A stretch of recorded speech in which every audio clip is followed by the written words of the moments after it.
Good afternoon, webinar participants. We're going to wait a couple more minutes here before we get started. Thank you.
Okay, it's 1:03. We're going to go ahead and get started. So thank you, everyone, participants who are logged into this webinar. This is the third of a spring series from the San Joaquin Valley REAP program on affirmatively furthering fair housing. With me today, with our panelists, I'll introduce in a sec, but co-moderator here, and Robert and I manage the San Joaquin Valley REAP program. I'm Michael Segala, consultant out of Fresno area. And Robert is the Deputy Director of Fresno COG. Robert, go ahead and say hi. He did. Good, thank you. Thank you everyone for being here. Yep. A couple of things. One is the presenters will present for about 45 minutes, and then we'll have questions, but you can ask questions throughout as well. We might get to those. You can raise your hand. You can use the question and answer function, or you can use the chat function. Webinar will go up to 2 p.m. at the latest. APA credit is available. You see the course number on the screen, and in a couple of days we will post a recording of this webinar to the SJV REAP website, and we will probably send a post webinar evaluation to you for your feedback as well. So that's the housekeeping items. Let me introduce first panelist, Winnie Fong from Estelano. Can you go ahead and say hi and say a few words about yourself? Everyone, my name is Winnie Fong. I am a principal at a consulting firm that focuses on urban planning and public policy called Estelano Advisors. And we are here as one of the TA providers, and I'll talk a little bit more about our firm later in the presentation. Great. And Brenna? Everyone, my name is Brenna Weatherby, principal with Rincon Consultants. I'm happy to be here again to talk a little bit about our technical advisory assistance that we can provide, focused on the AFFH section of the housing element. Great. So let's go ahead and get started, and Brenna can kick it off. Thanks, Michael. Let me go ahead and share my screen here.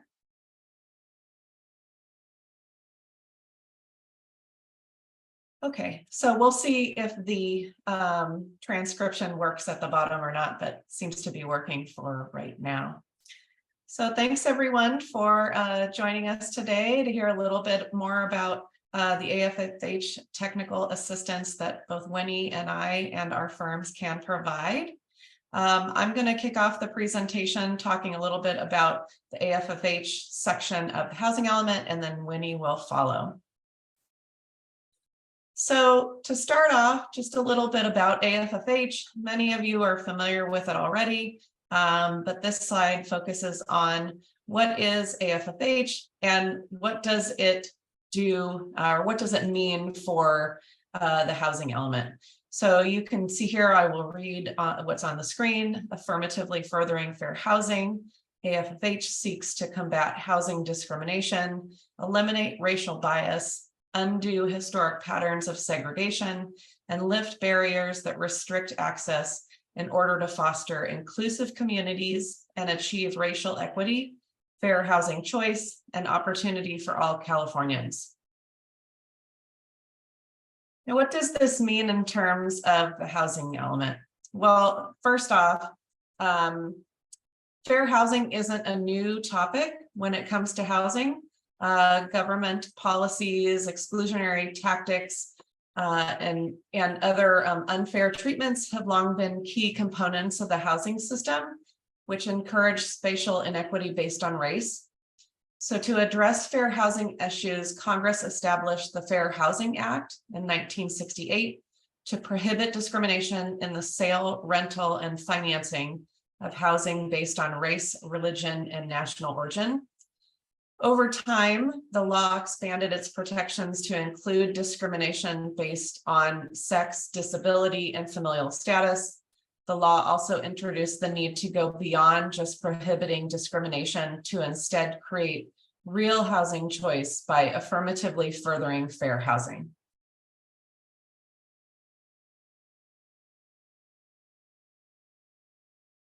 It should be noted that an analysis of fair housing has long been included in housing elements.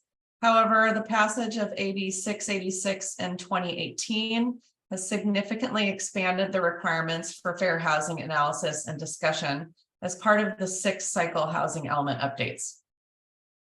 The law requires all state and public agencies to facilitate deliberate action to explicitly address, combat, and relieve disparities resulting from past patterns of segregation, to foster more inclusive communities, and creates new requirements that apply to all housing elements due for revision on or after January 1st, 2021. So everyone that is still working on their 6th cycle housing element does need to address the fair housing policies that are set forth under AB 686.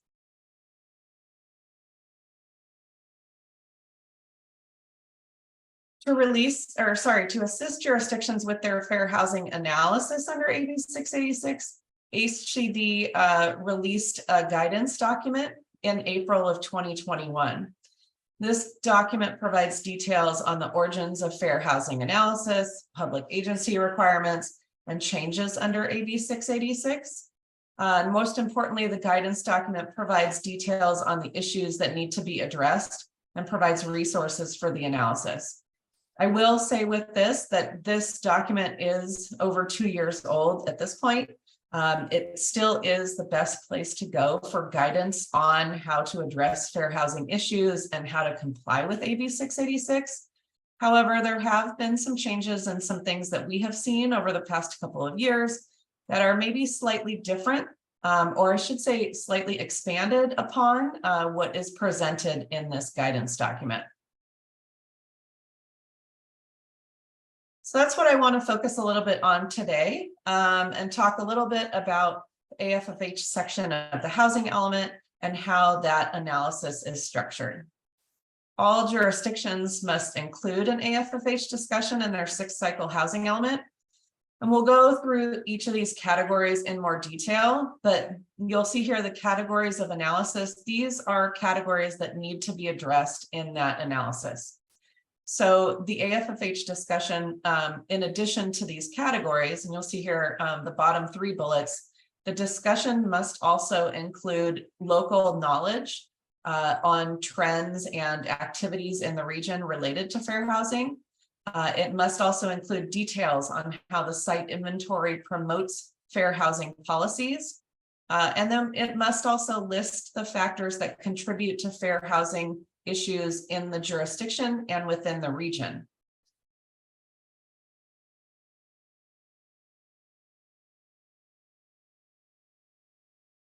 So let's start by talking a little bit about fair housing enforcement and outreach. So I'll read here what's listed on the screen. Fair housing enforcement and outreach capacity relates to the ability of a locality and fair housing entities to disseminate information related to fair housing and provide outreach and education to assure community members are well aware of fair housing laws and rights. So within this section, need to include a list of local organizations that are active in the city that are working on fair housing issues. In addition, a description of the primary activities and capacity for each entity, including additional actions that are taken by the city, such as the provision of dedicated resources. An evaluation of impacts on protected characteristics and geographic trends falls into this section, as does any additional relevant information about fair housing enforcement, outreach, capacity, and resources. And this includes things like lawsuits, enforcement actions, settlements, judgments related to fair housing, or any civil rights violations that your jurisdiction may be aware of related to fair housing.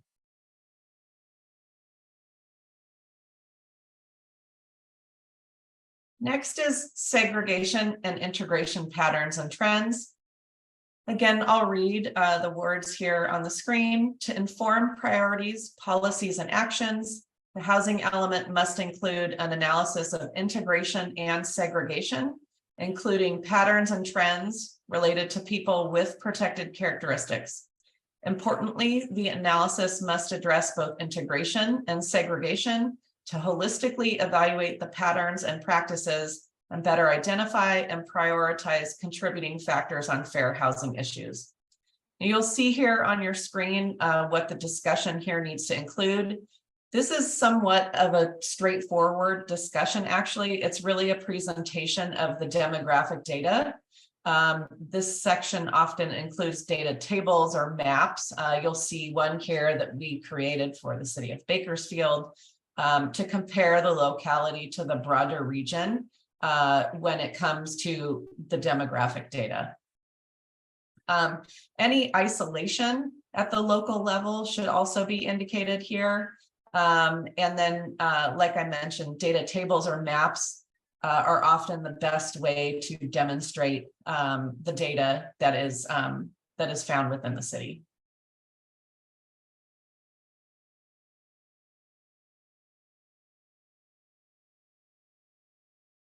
So recaps and RCAAs. So these acronyms stand for racially and ethnically concentrated areas of poverty and racially concentrated areas of affluence. Both need to be talked about within this section of the AFFH analysis. To assist communities in identifying racially and ethnically concentrated areas of poverty, HUD developed a definition that relies on a racial and ethnic concentration threshold, as well as a poverty test. For an area to be identified as having a racial and ethnic concentration, the threshold is that an RCAP or ECAP have a non-white population of 50% or more within metropolitan or micropolitan areas. In locations outside these areas where the non-white populations are much likely to be smaller than 50%, the threshold is set at 20%. Now, in addition to identifying and analyzing racially and ethnically concentrated areas of poverty, an analysis should also be done to consider concentrated areas of affluence to better evaluate trends, patterns, policies, and practices, and to guide meaningful goals and actions to address fair housing issues.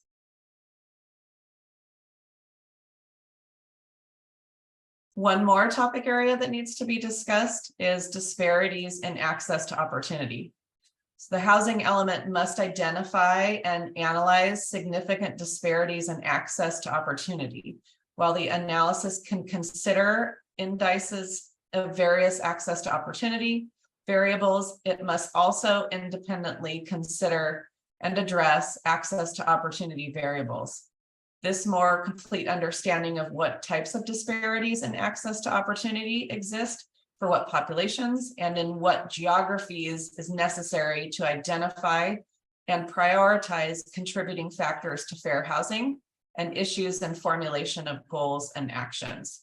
And you'll see here on your screen the bullet points that are typically addressed in this section.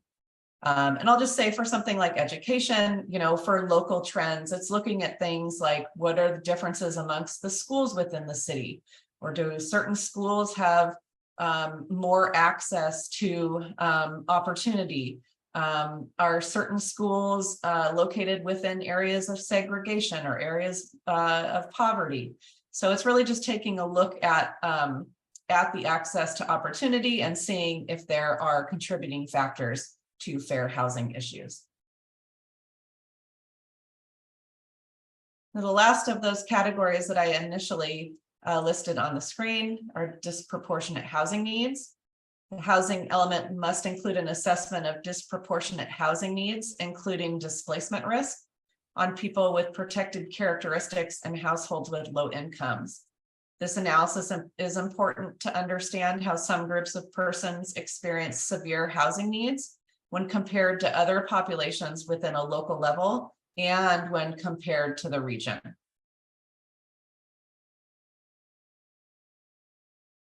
So I mentioned earlier also that there needs to be a discussion on the site inventory. So AB 686 does require a jurisdiction's site inventory to be used to identify sites throughout the community that are consistent with its duty to affirmatively further fair housing. Sites contained in the site inventory must be identified and then evaluated under the AFFH policies relative to the full scope of the assessment of fair housing. So this portion of the AFFH analysis must include a discussion on the proposed site inventory and how the sites relate to the 5 main topics that I just went over. And then does the site inventory increase or decrease patterns of segregation? And then looking at the sites relative to segregation and integration of protected classes. So this is an important discussion within the AFFH section that is separate from the the site inventory discussion that would be contained in the main housing element that would simply discuss the inventory and development trends across the region. So finally, when it comes to the AFFH analysis, we also need to look at contributing factors. The housing element must contain an identification and prioritization of significant contributing factors to segregation, racially or ethnically concentrated areas of poverty, disparities in access to opportunity, and disproportionate housing needs. Fair housing contributing factors, that really means that a contributing factor is something that creates or contributes to or perpetuates or increases the severity of one or more fair housing issues. Within this section, contributing factors must also be prioritized in terms of needed impact on fair housing choice and strongly connected to goals and actions. So here you'll see an example of how we would tackle this piece for a jurisdiction that we were working in. This is an example from the city of Bakersfield. Again, you'll see contributing factors located on the left side of your screen. So these factors are present within the jurisdiction, and then you can see the discussion of those contributing factors. You can see how it's presented within the housing element itself. So there's a discussion of where segregation is occurring. And then there's a discussion here specific to disparities in access to opportunity that may be contributing to segregation and integration patterns. So I know it's a lot to, oh, go ahead, Robert. I was just going to say, we do have a couple of questions at this point, if you want to take a break for a moment.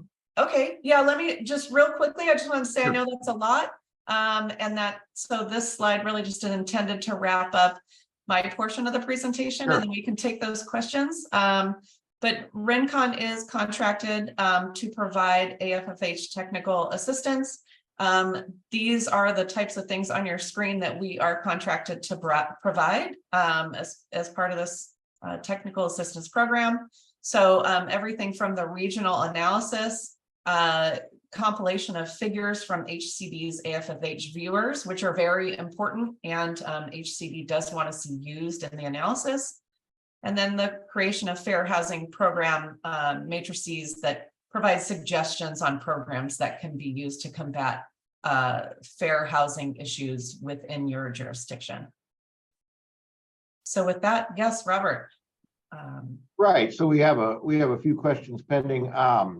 Number one, what does local knowledge mean, and what actions does it require per state law? All right, I guess I should say, what actions does it encourage and require per state law? Yeah, so local knowledge really refers to knowledge of what is happening within the jurisdiction that the housing element is being prepared for. So the housing element includes both a regional analysis, or what's going on in the region, the county, or these days HCD really likes to look at, they're referring to regions as multi-county areas. Sometimes it's 2 or 3 counties to comprise a region.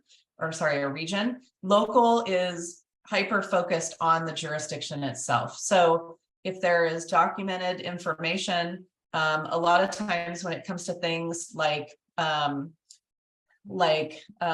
condition of housing in the area, in the city, code enforcement actions that may be taken.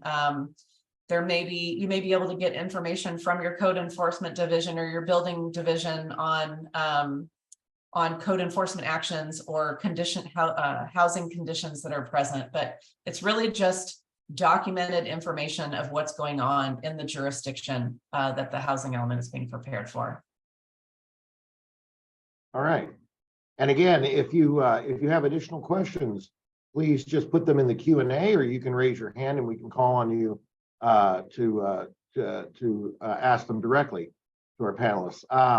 Next question: if RENA sites indicate potential housing capacity, while AFFH solely looks at sites that could result in EJ related issues, which takes priority for HCD consideration?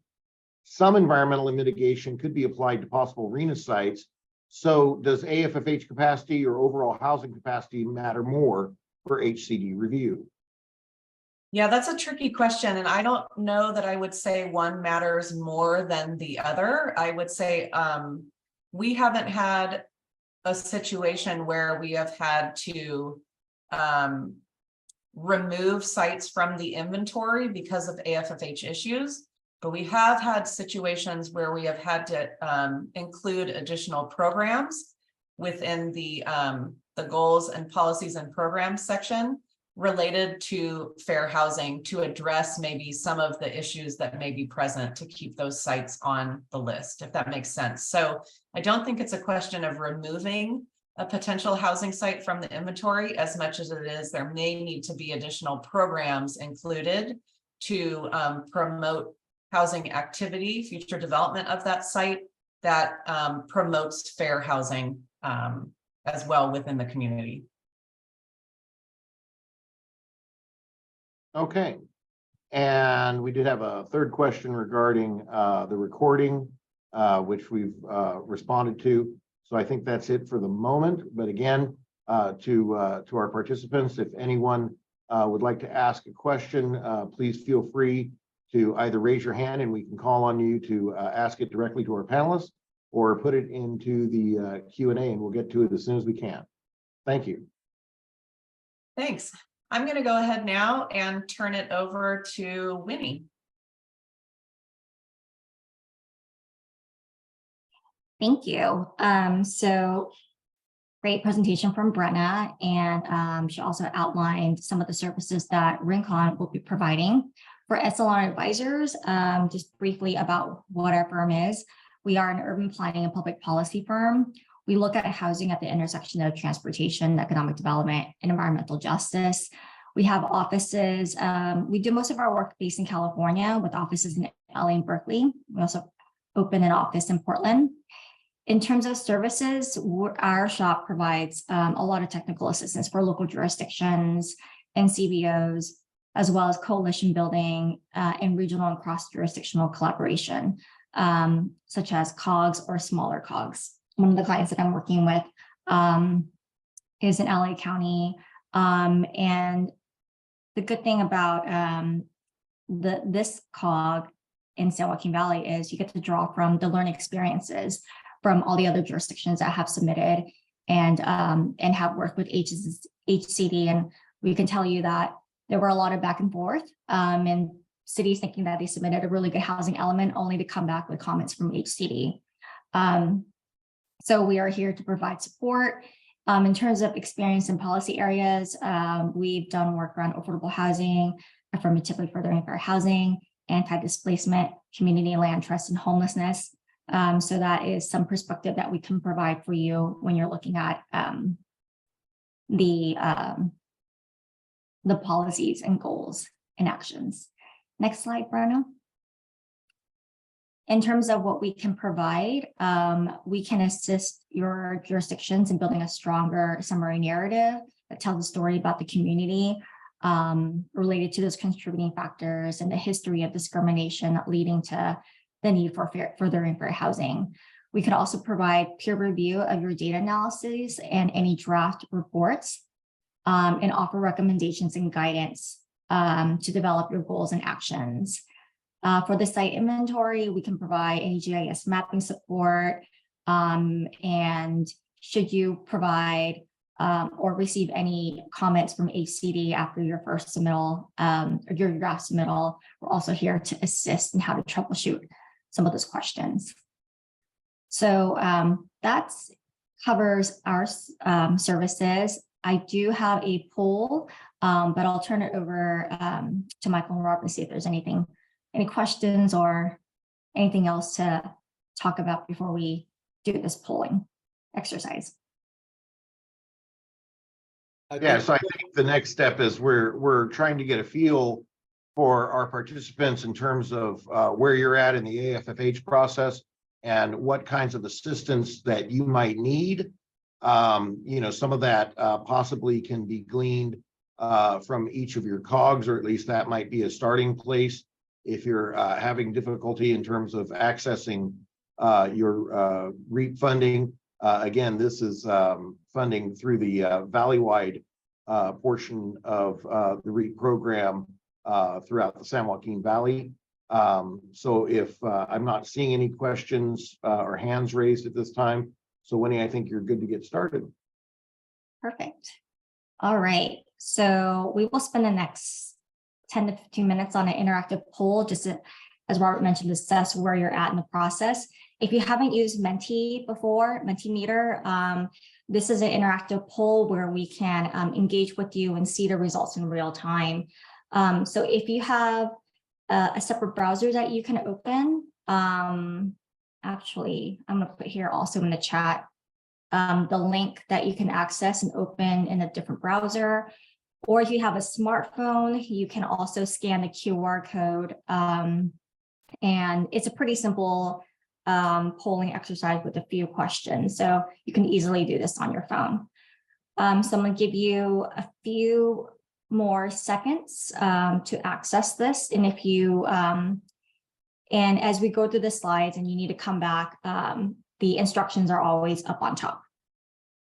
So I see a lot of folks hitting the like button, assuming that you've already done this, which is great. It's a good indicator. All right.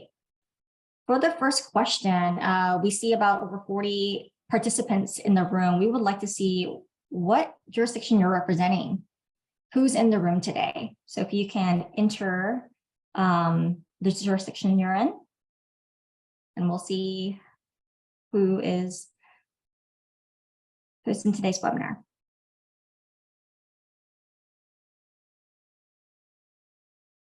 Perfect. See some folks still entering. And if there are multiple folks in the room representing the same jurisdiction, I think that's okay. I could see a few folks from Fresno County just based on the size of the font. So I think it's a good representation of the county as well as a few jurisdictions.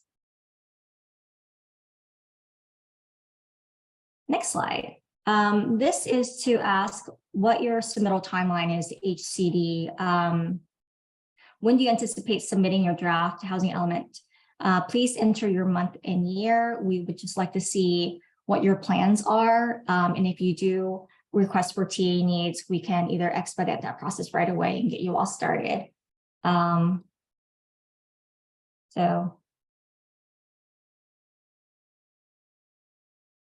great. Looks like we have, I'm guessing that's January 2024, not 2023. Great.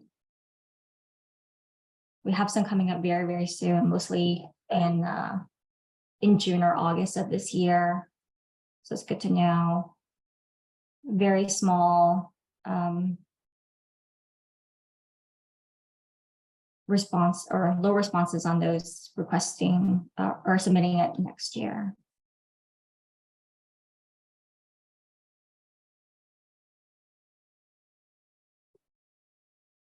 All right. Well, thank you for your feedback. It looks like if you do need TA support, Brenna and our team are ready to provide that for you.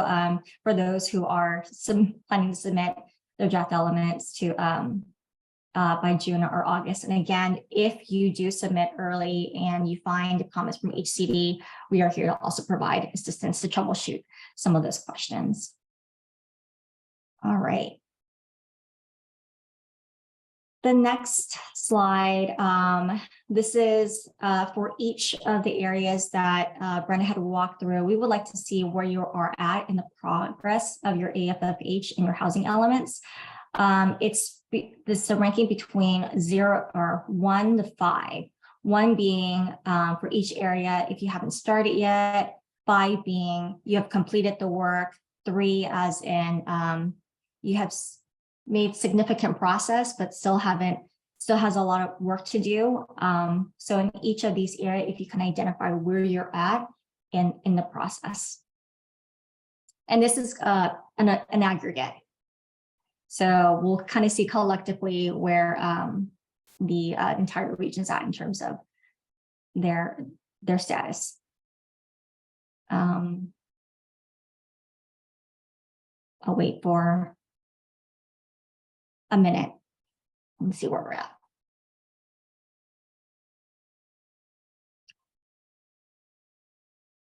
It's also good to see that you're not on the not started column. It seems like a lot of jurisdictions have made significant progress at some point. Most folks are pretty further along in their site inventory, which is great.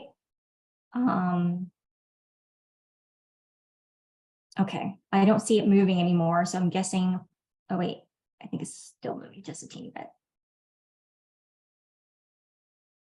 Okay, I think out of 19 responses or 20, I think you all are pretty further along, but not too far to the completion rate. So hopefully for those that are thinking about submitting in the summer, and if you need some assistance in getting that to the finish line and completion, please contact Robert and Michael, and we can use this as a way to identify a TA implementation plan and assign a consultant to a jurisdiction.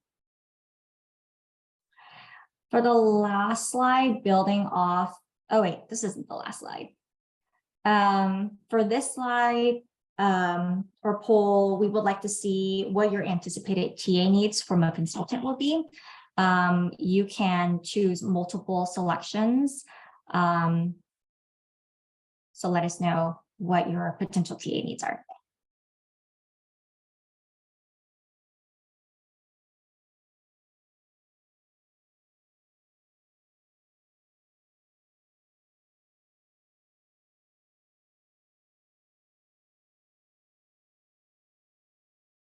This preliminary look at this, it looks like a lot of folks need some assistance on the assessment of the fair housing, which is probably most of the data work. Not much on the site inventory, which makes sense because on the last slide, it feels like a lot more jurisdictions are further along in the site inventory.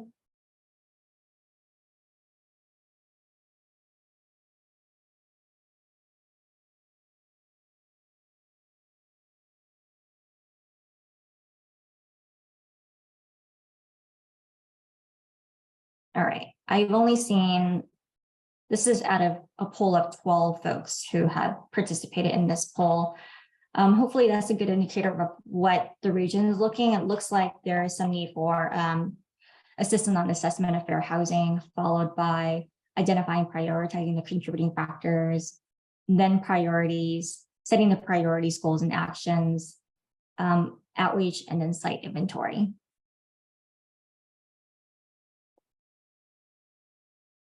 And then lastly, just building off of the last slide,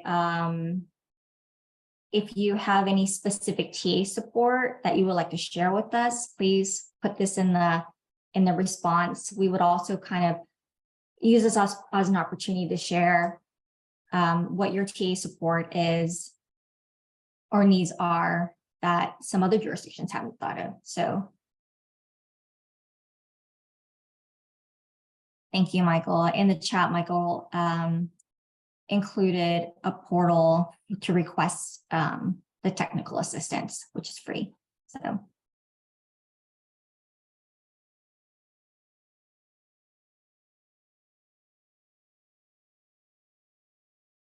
yeah, so once again, Rincon, Estolano, Veronica Tam Associates, who you heard from before, they're all available in our consultant bench for technical assistance. This is support provided by the state of California to the San Joaquin Valley REAP program, so it is free up to a certain point. If it's a lot of assistance, you know, your jurisdiction will have to kick in, but for the most part, it's a free available technical assistance by experts who've done this in many cities already. Available to you. So we do have some takers, and we do have capacity for more, so no problem there. great. I'll give it another minute or so just to see if others may want to pop in some specific TA support or need, just to build off of the last slide. And if you do think of some of that, Michael, I don't know what you want to share in the portal, what information that they need to insert. I think it's just the city's, their name and their title and their city's name. Okay. Yeah, it's pretty simple. And then we contact them and take it from there. Perfect. Okay, we have 2 responses already. Hopefully there might be more coming if you're still typing it as I'm speaking. One person said none. The other person said in terms of specific TA support, setting realistic, measurable priorities, goals, and programs. That is something that we can definitely support on.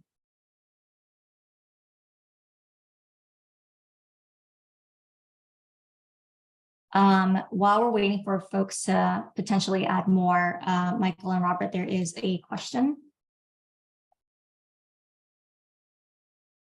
Yeah, so the question is the AFFH TA support also aligned with HUD's new requirements that went into effect earlier this year? And I'm not aware of those requirements, so I am at a loss to answer that question. I don't know, Brenna, do you have? I don't think that this program is necessarily aligned with the new requirements, although I can't be certain, but I know that this program, the AFFH TA support, is really highlighting support for housing elements, not so much some of the HUD work that some jurisdictions need to do. Mm-hmm. Brenna, can you remind our jurisdictions the timing of when AFFH is due versus their housing element update? Yeah, they're due at the same time. Okay. The AFFH section is part of your housing element. Some jurisdictions include it in the main body. Some jurisdictions choose to include it as an appendix to the main housing element. But because it analyzes the site inventory and it's it has such a huge influence on programs that are included to support future development of housing, it's all due at the same time. Right. Perfect. Okay, going back to the poll, it seems like there is none at this time.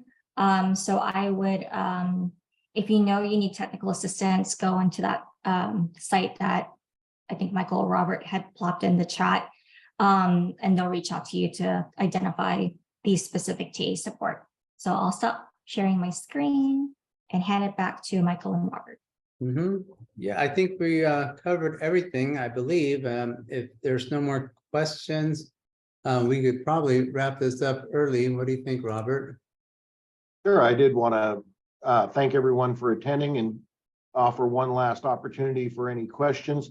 Of course, this is the third in the series, so there has been some duplicative information for those who may have attended the last two webinars. But certainly, if you have additional questions, please feel free to ask now or to reach out to us at any time. You can reach out to us directly, as always, or through your COGS. Happy to speak with you and to put you in touch with our bench of consultants. But thank you for your time and your attention. We appreciate your support and all of the efforts that you're going through in meeting all of these requirements. We know that this is an onerous process, has been very difficult for so many of us, and we hope we can provide the assistance that you need. Thank you. And thank you to our panelists as well. Good job today, and we'll see everyone shortly. Bye-bye.